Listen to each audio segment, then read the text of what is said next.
بسم اللہ الرحمن الرحیم۔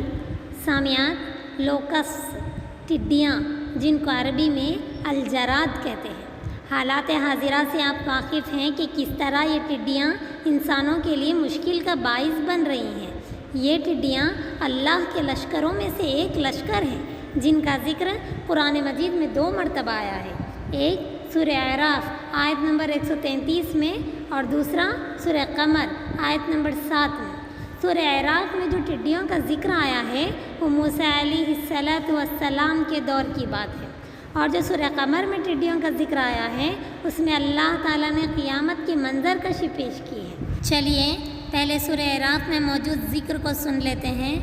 موسیٰ علیہ السلام کی قوم کو بنی اسرائیل اور فرعون کی قوم کو مصری کہا جاتا تھا۔ جب مصریوں نے بنی اسرائیل پر عذاب کو بڑھا دیا، جب فرعون کی جانب سے زیادتیاں ہونے لگی اور بنی اسرائیل پر بلائیں اور آزمائشیں سخت ہو گئی، تب اللہ تعالیٰ نے بھی مصریوں پر آزمائشوں کا دور شروع کر دیا۔ ان میں لگاتار ہلاکتیں ہونے لگیں۔ سب سے پہلے تو قحط سالی شروع کر دی گئی، یعنی آسمان سے پانی برسنا بند ہو گیا اور دریائے نیل خشک ہونے لگا۔ یہ دیکھ کر فرعون نے موسیٰ علیہ السلام سے کہا کہ تم اللہ سے دعا کرو کہ وہ ہم سے اس آزمائش کو ہٹا دے، ہم بھی آپ کی قوم سے زیادتیاں کرنے سے رک جائیں گے۔ جب موسیٰ علیہ السلام کی دعا کے بعد یہ آزمائش ختم ہو گئی تو فرعون کے لوگ بنی اسرائیل پر دوبارہ سختیاں کرنے لگے، لہٰذا اللہ کی طرف سے ان پر دوبارہ آزمائشیں شروع کر دی گئی، یعنی پھلوں کی پیداوار کم کر دی گئی۔ پھر فرعون نے موسیٰ علیہ السلام سے دعا کی درخواست کی اور کہا کہ اب کی بار وہ بنی اسرائیل سے ظلم کو روک دیں گے۔ موسیٰ علیہ السلام کی دعا کے بعد پھر پھل لگنے شروع ہو گئے، خیر و برکت کا دور شروع ہو گیا، لیکن مصریوں نے بنی اسرائیل پر ظلم کو نہیں روکا۔ اس کے بعد اب اللہ کی مزید نشانیاں ظاہر ہونے لگیں۔ مصریوں پر مزید آزمائشوں کا دور شروع ہو گیا، جس کا ذکر سورہ اعراف آیت نمبر 133 میں یوں کیا گیا: اعوذ باللہ من الشیطان الرجیم فارسلنا علیہم الطوفان والجراد والقمل والضفادع والدم آیات مفصلات فاستکبروا وکانوا قوما مجرمین۔ پھر ہم نے ان پر طوفان بھیجا، ٹڈیاں بھیجی، گھن کا کیڑا اور مینڈک اور خون بھیجے۔ یہ سب کھلے کھلے معجزے تھے، سو وہ تکبر کرتے رہے اور وہ لوگ کچھ تھے ہی مجرم۔ یہ موسیٰ علیہ السلام کے کل 9 معجزے تھے۔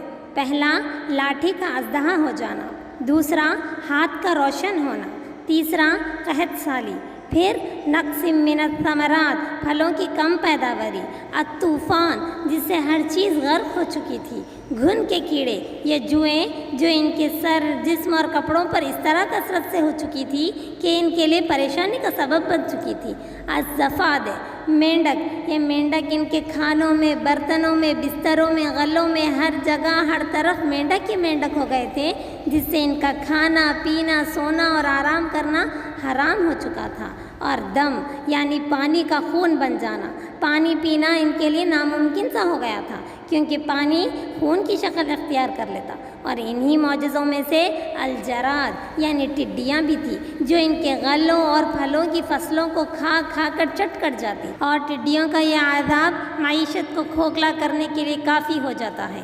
تو سامعین، یہ تھی سورہ اعراف کی وہ آیت جس میں اللہ تبارک و تعالیٰ نے ٹڈیوں کا ذکر کیا ہے۔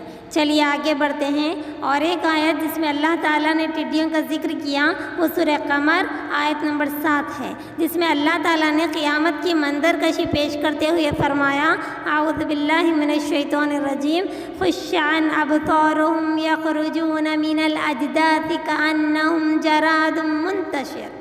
جھکی آنکھوں قبروں سے اس طرح نکل کھڑے ہوں گے گویا کہ وہ پھیلا ہوا ٹڈی ہے۔ اللہ تعالیٰ نے قیامت کے دن انسان کے حال کو ٹڈی سے مشابہ قرار دیا، کیونکہ کل قیامت کے دن انسان بھی اسی طرح پھیل جائیں گے جیسے یہ ٹڈیاں پھیل جاتی ہیں، اور موقف حساب کی طرف انسان اس طرح تیزی سے جائیں گے جس طرح یہ ٹڈیاں آنن فانن فضا میں تیزی سے پھیل جاتی ہے۔ یقیناً حشر کی اس سے بہترین مثال اور کوئی نہیں ہو سکتی جس کو انسان سمجھ سکتا۔